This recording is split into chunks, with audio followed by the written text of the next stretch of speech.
Welcome back. So let's do the second half of today's class. There will also be an interactive portion, but I'm going to say that the interaction part is not going to be that fun. Really? I used a different strategy for homework before. Okay, let me take a look at it now. But I still used the hint. Okay, cool. So let's go back to this one. Let's go back to something we are familiar with. Decimals.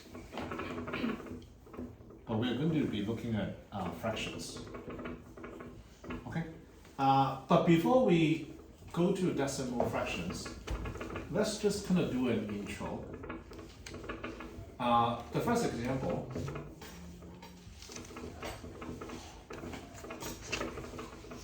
What does the digit 3 represent? 1/100th. So that means that's 3/100. Yep. So this is 0.03 is this. In my opinion, it's not something that we usually think about every day. But now, in fact, when you go back to the first half of the class, the first one, this digit, is 10 to the power 1. The second one is 10 to the power 0.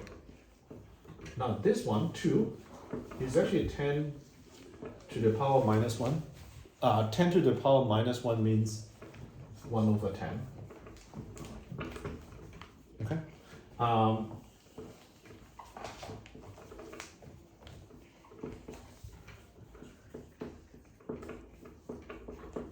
So this is the meaning of decimal of decimal fractions. So I'm going to introduce a notation with an example. What is 1/3 in decimals?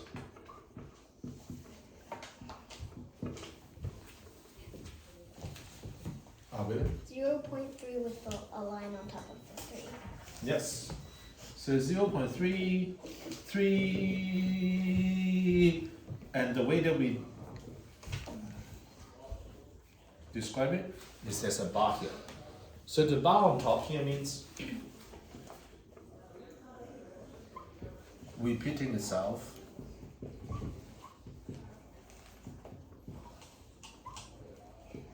I don't know what's the word for it. Infinitely? Yeah, infinitely. Infinitely. Okay. Now, I promise we are going to stick with decimal.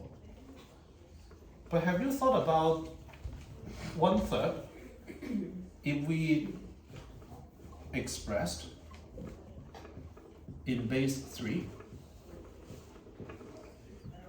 What is that expression going to be?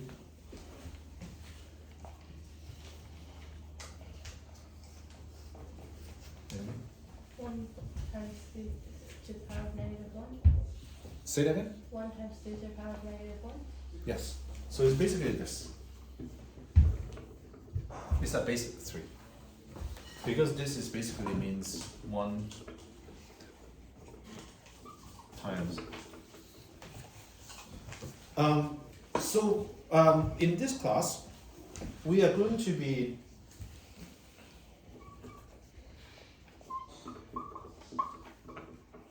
talking about when does a fraction end and when does a fraction not end. Okay? But just remember, like we are talking about this only from now on. We are going to let's just kind of stick with decimals. We could probably have another class to just talk about this fractions, but in other number system, in other bases. Jonas? Well, at least in base 10, you can see if a fraction is terminating if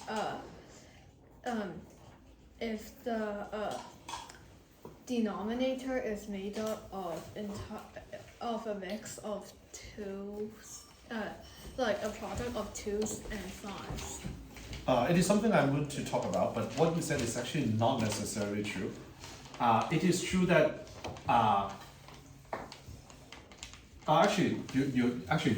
you're correct. This is what we are going to cover in this section? For base 10. Yes. So the second part is going to be fractions to, I don't know what's the decimals to decimals. So let's just talk about from decimal to fractions.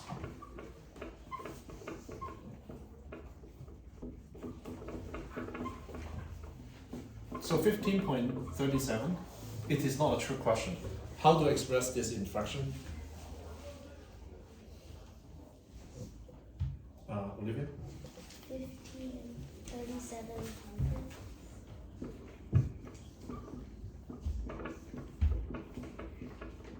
Done. Okay. The second one, Do you mean? Yeah. All right. So sorry, my bad. the second one,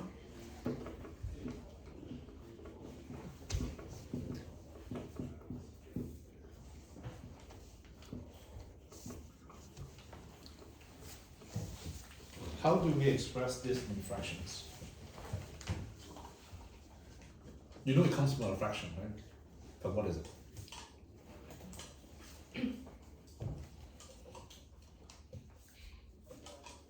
I'm going to teach you a trick. So let's just kind of call this number x.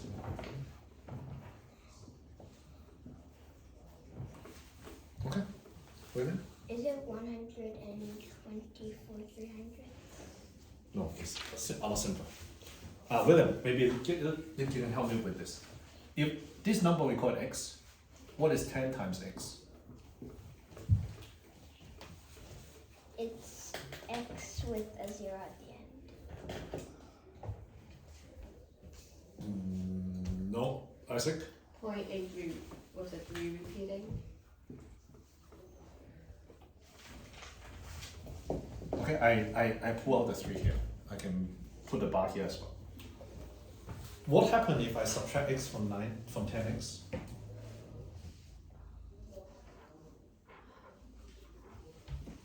You get 9x, right? Yeah. Yeah, but what's the right answer? Well, you get rid of that repeating 3. What is it?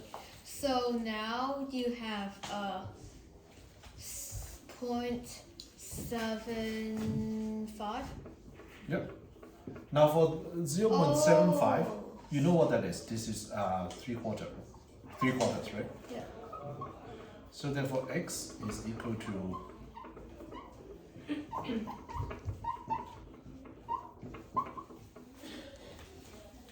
Can I get a show of hand? Does anyone how do you guys feel about this subtracting that to get this?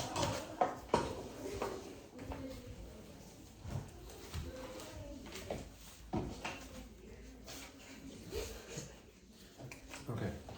So William, are you with us when we say 10x is equal to this? Yeah. Okay. Yeah, when you subtract x is 9x, you could think about this one. If you try to write it out, the one at the top is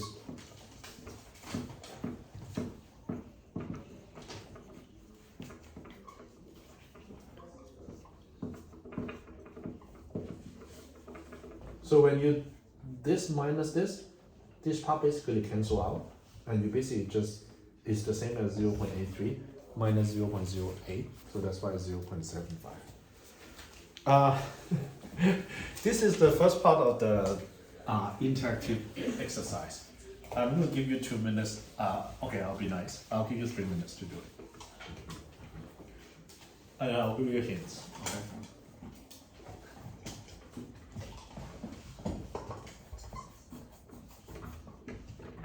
The funny thing is, when I write this, I think actually some of you remember seeing these fractions before.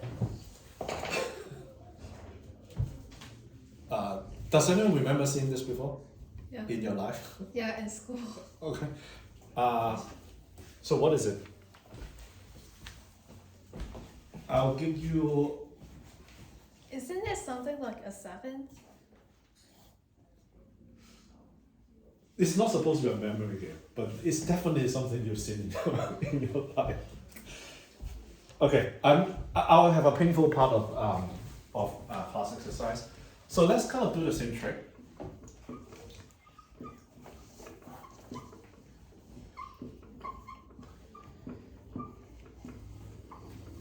Okay. Now this time, I'm going to do multiply by big number.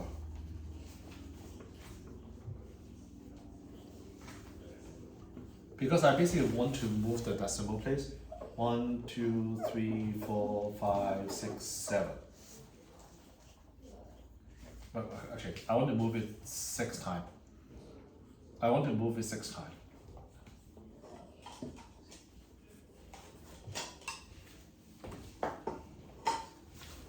To get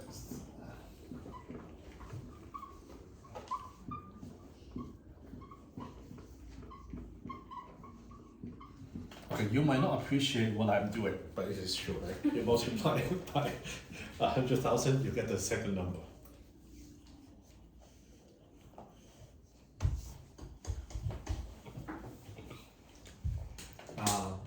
If I subtract this, what do I get?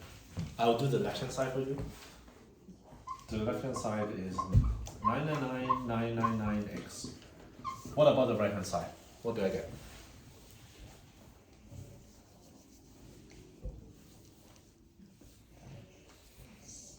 71428.5. Yep.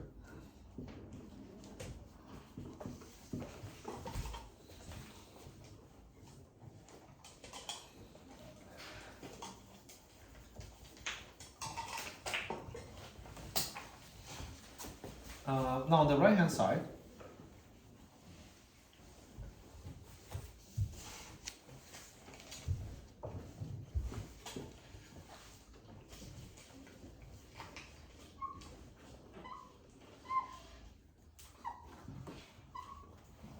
is equal to this, right?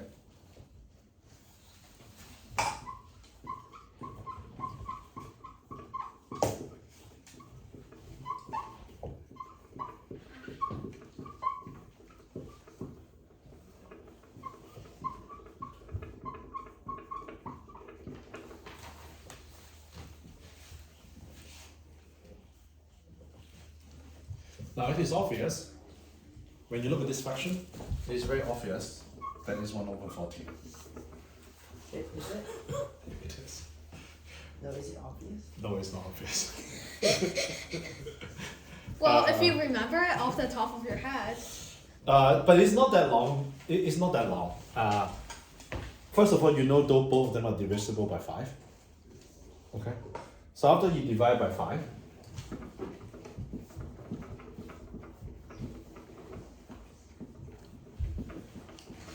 you'll be equal to this. So we divide by 9. Remember, like in math circle, we talked about like this number clearly divisible by 9. When you sum up this digit, it's divisible by 9. And then when you stay long enough, you should also feel that both of this are divisible by 11. 7 plus 3 plus 5 is 15. 9, 6 is 15. Remember that rule. So both of them are divisible by 11. And once you're divisible by 11, it became some friendlier number. And you basically see it's 1 over 14.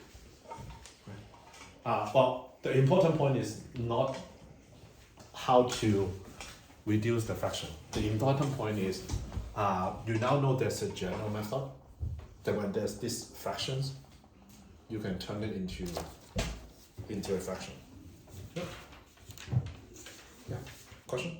So in general, you can try multiplying it by a big number, then subtracting 1, with 1x. Yes.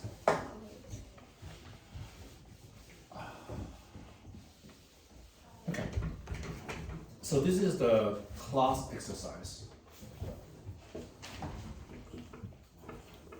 Decimal expansions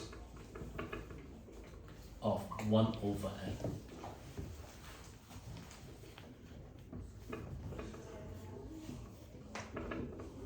So what I mean by that is this. When n is equal to 2, this is 0.5. When n is equal to 3, this is 0.3 with a bar here.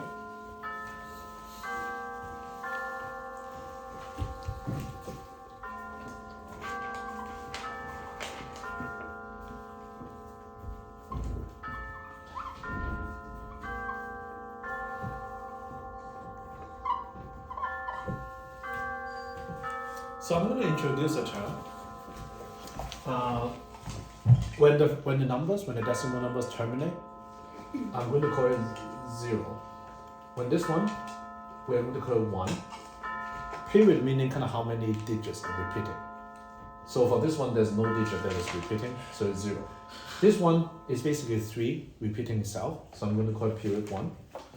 Now this one is 0 again. This one is 0 again. This one is 1. Okay.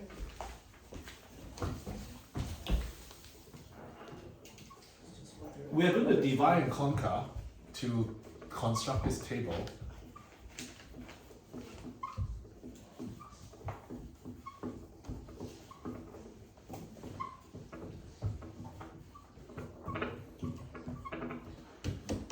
We are going to assign.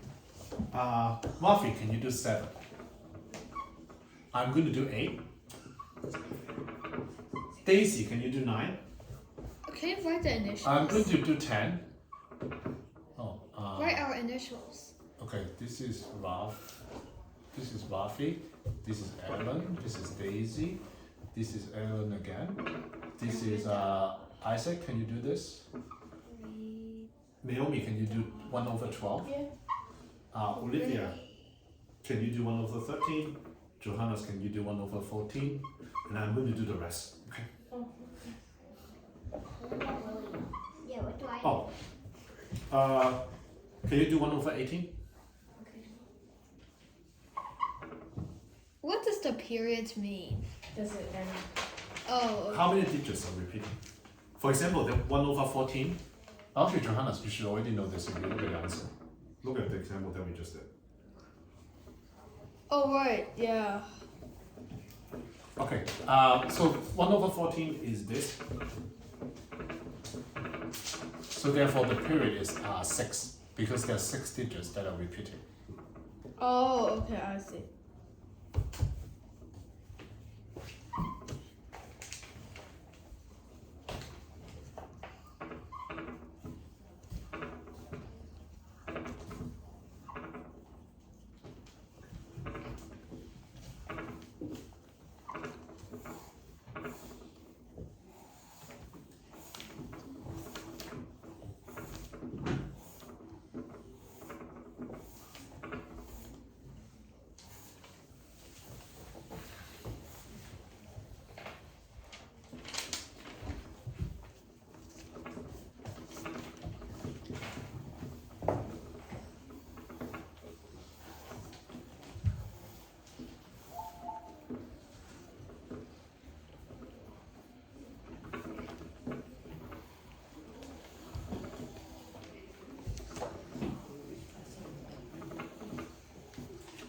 Okay, William, what is 1/18?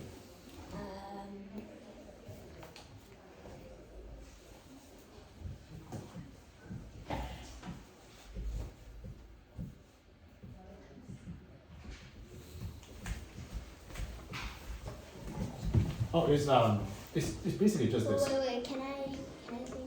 Okay.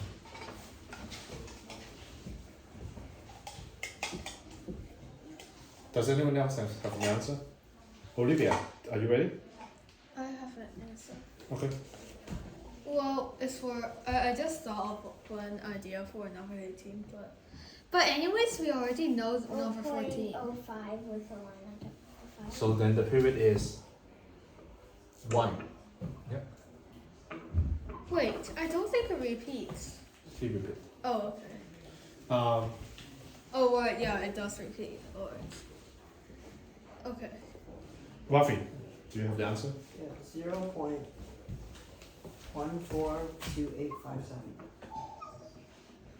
I haven't even with the line pressed. on top of that. I mean, impressed with your new your calculation. Daisy, what is 1 over 9? 9. 1 over 9. 1. Yep. What is 1 over 11? 0.09 repeating. What does it repeating the 0, 9? So what's the period? What's the period? 2. 2. 2. Naomi, do you have 1 over 12? 0.8 and the repeating 3, which is a period of what?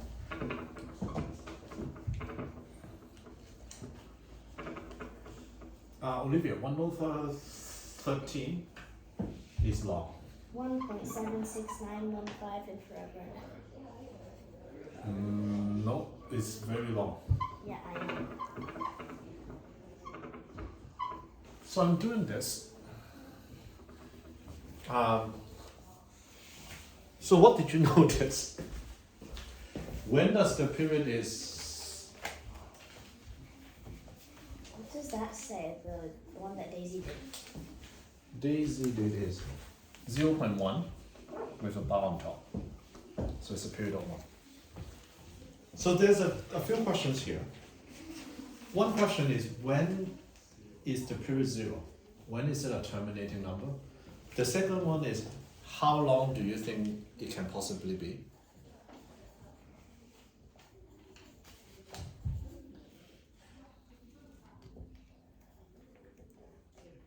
So what did you notice about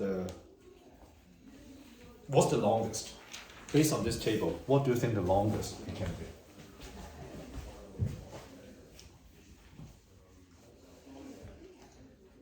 12, 13, and 14. Well- No, 7, 13, and 14. 17? 7, 13, and 14. No, I just mean it's kind of period. How big do you think it can get? 18. So it's on this number, but if I keep trying it to, let's say 1 over 1001, how do you think the longest period is? It's now a detective questions.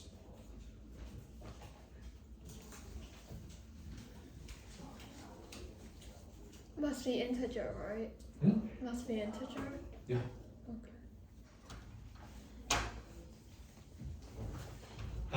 So what is the two biggest numbers here? Biggest as in most repeating. Yeah, period. What's the longest period? It is 14, 13, and 7. Wait, no. 19 is 18. Oh, okay. Yeah. 17 is 16. Do you have some guesses? 19 is 18, 17 is 16. But 15 is just 0. Yeah, I'm just saying what is the longest possible one. Should do 21 to check. I might need to get my book. Let me give you the answer. The longest possible one is n minus 1.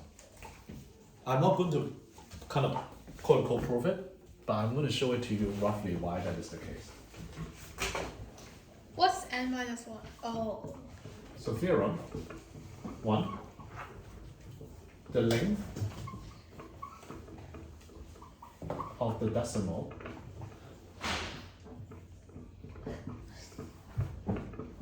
period of 1 over n is no longer than n minus 1. I'm going to show you why. You kind of can describe it as a proof, but I don't want to describe it as a proof, which is roughly as follows. Let's just kind of repeat how we are going to calculate it, but in a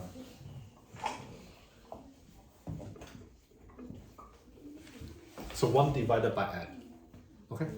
So first of all, what you're going to do is 0. And then you're going to add some 0 here.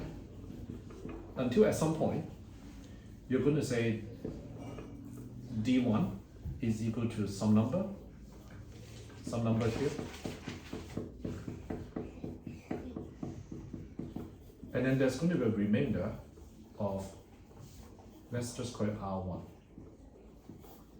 And then you're going to bring a 0 here.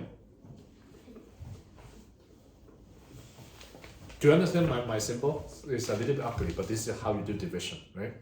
Yeah. You bring a 0 here, and then you say, okay, I'm going to do D2. And then there will be some numbers here. And then after that, you're going to get a remainder, another remainder. Let's call it remainder 2, R2. And then you bring another 0 here. And then D3. Again, you've got some numbers here.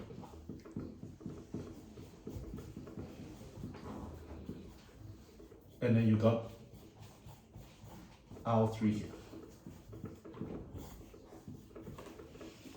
What is the worst case scenario?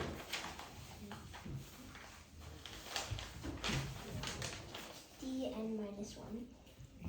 The worst case scenario, or the best case scenario is very soon, you find that R is the same as this one. Now once the remainder is the same as, let's say R3 is the same as R1, then you know you're basically repeating that procedure. Yeah.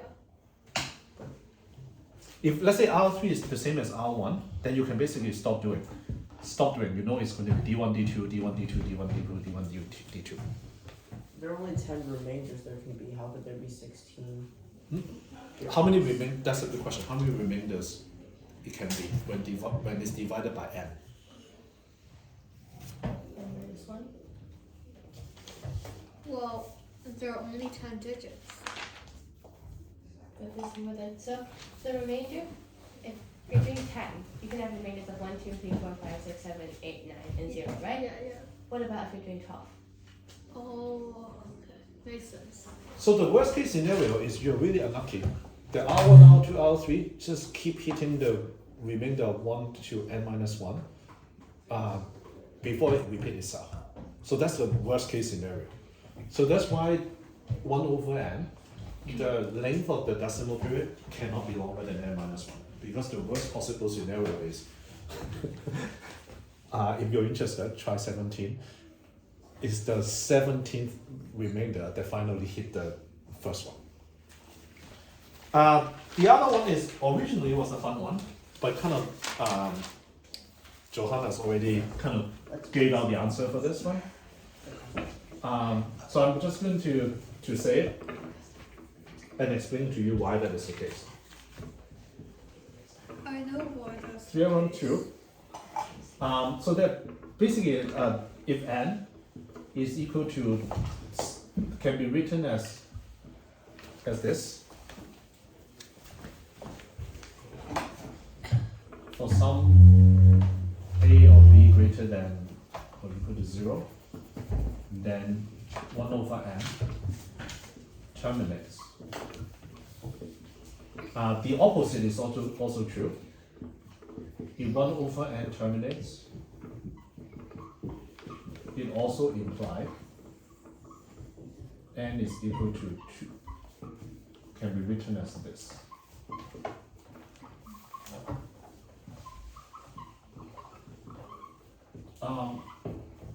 So what does it mean? So 4 terminates because it's 2 to the power of 2. 6 does not terminate because 6 has a factor of 3 there. 10 terminates because it's 2 times 5. Okay. So whenever the numbers n can be written as this, the fraction would terminate.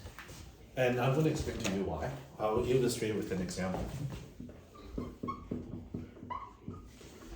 Let's say the number is this ugly number. Are you with me? 2 to the power 23 multiplied by 5 to the power 20. That actually is just, it starts as an 8 followed by 20 zeros.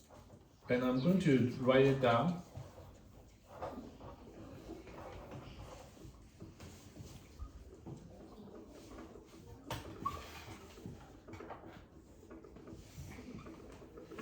Are you with me so far? So I'm basically saying this is magnitude 20.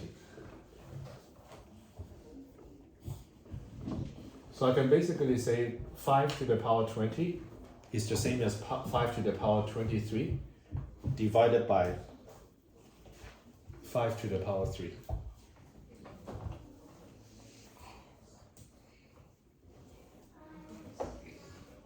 Okay.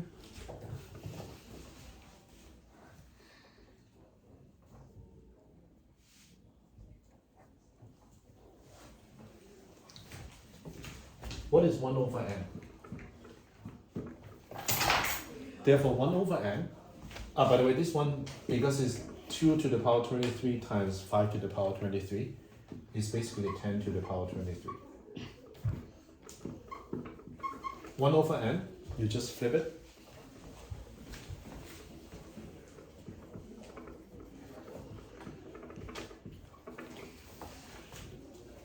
And this basically means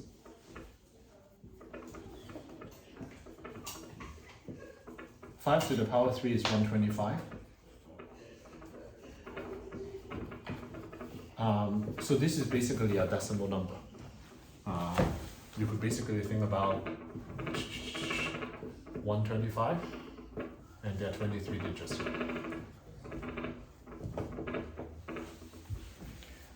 Before I end the class, I also want to say this kind of 6, 6, 6, 1. Because basically we talk about two things here. We talk about the best case scenario, it terminates. We also talk about the worst case scenario, 16 and 18. And there are lots of numbers like 1, 6, 2. There's a theorem about how to calculate it out. But it's a little bit, not complicated, but I don't have time, and I also felt it's less interesting. So I'm just going to tell everyone what's the best case scenario when it terminates, and also worst case scenario when it is kind of n minus 1. Okay, so that's it.